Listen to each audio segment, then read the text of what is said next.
Refrigerant leak, 2008 Buick Enclave, however you pronounce it. So I asked the history of this vehicle, and they did recharge it 6 months ago. They have their own machine at the shop for $134, and so it was charged. That is the history. They couldn't find a leak. They thought they found a leak at a cap, at a valve, and supposedly changed it. And of course, when I checked it, the cap, it shows evidence, like I would ask this anyway, there's no dust buildup on this cap, and of course the Apple doesn't want to focus. There we go. Cap's very clean for how dusty the vehicle is, so that right off the bat told me, even if I didn't ask the question, I knew somebody did something with it because the caps were clean. I filled it up with 220 psi or so of nitrogen, and as you can see, in the last 7 minutes it has only dropped 0.2, 3 to 2 psi of refrigerant. You can never find that leak on an analog gauge. Look at, I'm at 7 minutes and 44 seconds into the operation, and pressure has only dropped that much. How are you going to see something like that on an analog gauge? Not possible. Okay, I already went around with the electronic leak detector around the system.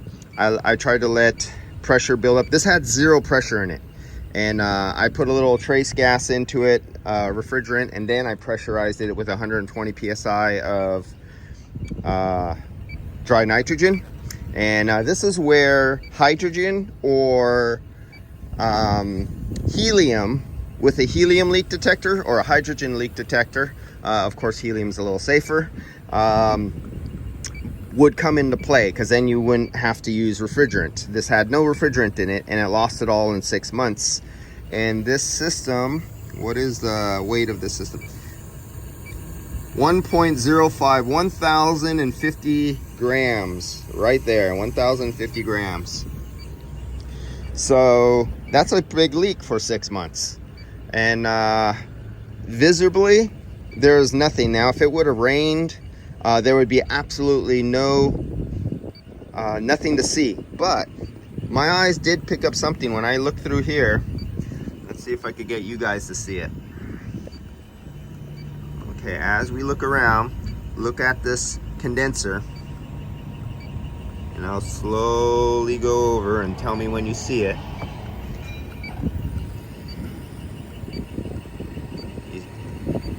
See that little bit of darkness? I'm going to point to it. See that little bit of darkness right there? There you go. And then there's one down below it. You see that little bit of darkness right there?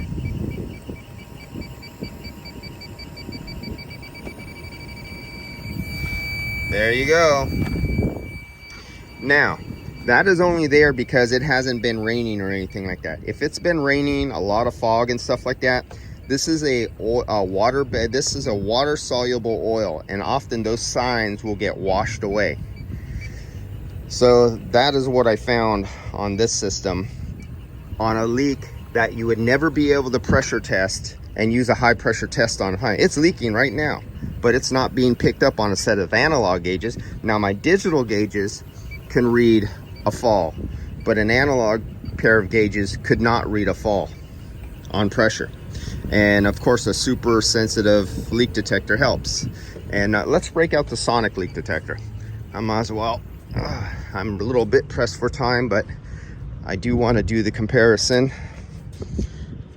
Hey, where's my ultrasonic? Oh, I have it back. Now this is the problem when you don't have a nice big van, so you have lots of room. You have to be a little creative with your, and I'm not even creative yet as I used to be on my old vehicle. Let's get that. Okay, it's on. Let me put my headphones on. Got headphones.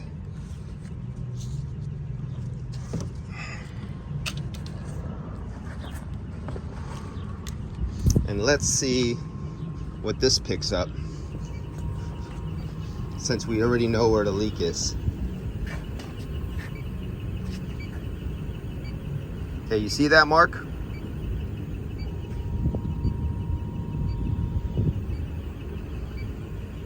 Oh, it's bouncing off the wall. This is hard concrete. High frequency, you can't hear nothing with your ears, but high frequency leaks bounce off hard objects. I can hear it clearly from here. Oh, let me turn off. Oh, another source of leaks. Your refrigerant leak detector has a vacuum pump in it. That pulls, see that little tiny hole right there? That's a vacuum leak.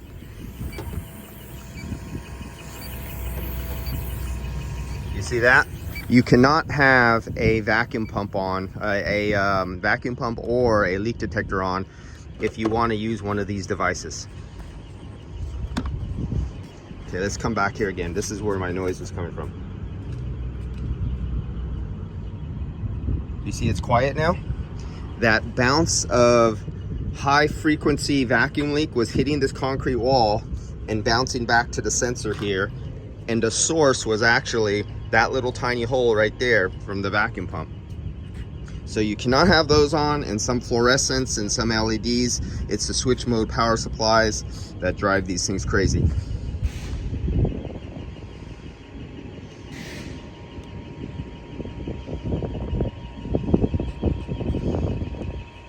And I lost my little straw. I'm supposed to have a little tube on here, and I lost it. I gotta get another one.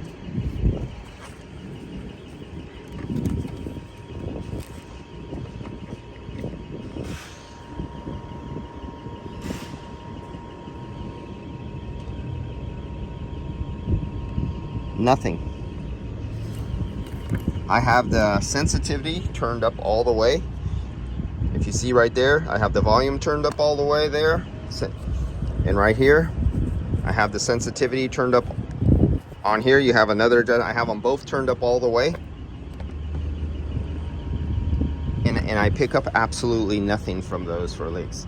Now, I have showed you many videos before where this has picked up leaks and a refrigerant leak detector, electronic refrigerant leak detector, did not pick up leaks.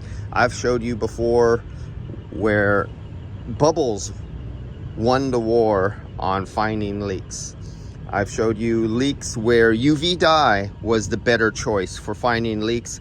This could not find a leak, that could not find a leak bubbles, but the UV dye found the leaks where the other ones would not. It's the right tool for the right job, for the right leak. There's different types of leaks, and there is no better tool. There is no, what's the best tool? It's all the tools, especially the one between your ears, because it's the one between your ears that makes you make the decision that, hey, I can't just use UV dye. I can't just use an electronic refrigeration leak detector. I cannot just use a ultrasonic. I cannot just use bubbles. You have to use them all. You do not get a choice at this. The laws of physics do not give you any forgiveness for lack of education, lack of knowledge and experience. And so we'll come back to this, and that is it. We have a condenser, but I'm not through. Who cares if I found the leak? The leak is not the most important thing. Did the compressor get damaged? Is there a plugged rear expansion valve? Because this has dual AC front and rear. So I still need to go through the recovery procedure, get my refrigerant out of there. Yeah, it's highly contaminated with nitrogen, but I have like 3 ounces of vapor refrigerant in it. No big deal. For the equipment that I have, because I have a cryogenic unit that brings refrigerant down below its liquid state, and it has 0 psi, no pressure, and all non-condensables come to the surface, and I have the method of extracting and cracking refrigerant that nobody else has, because I was lucky, and my dad's best friend worked for Gentron, what became DuPont, what became Honeywell, what became Solus, and he was one of the engineers who developed refrigerants, and he showed my dad how to blend and how to crack refrigerants at home, making a home lab. Nice little advantage to have somebody like that on your team. That's it on this. I will now recover the refrigerant, and I'm going to add refrigerant to the system, fully liquid, all the way full, and I'm going to run tests on this system. This is all part of the leak test. You just do not do a leak test, bang on the leak test, and then go and fill up the system. You want to test in the system and make sure electrically everything works, both expansion valves work, and everything checks out before just doing the leak. And we want to know if that compressor was damaged. All right, guys, let's see, how long's it been? 16 minutes, 49 seconds, and we only have dropped 0.7 tenths of a PSI in 16 minutes. You would never be able to see that on your analog set of gauges. This is why you don't use analog set of gauges for doing a pressure leak decay test. I can read it on here because this is a very sensitive set of gauges where most are not.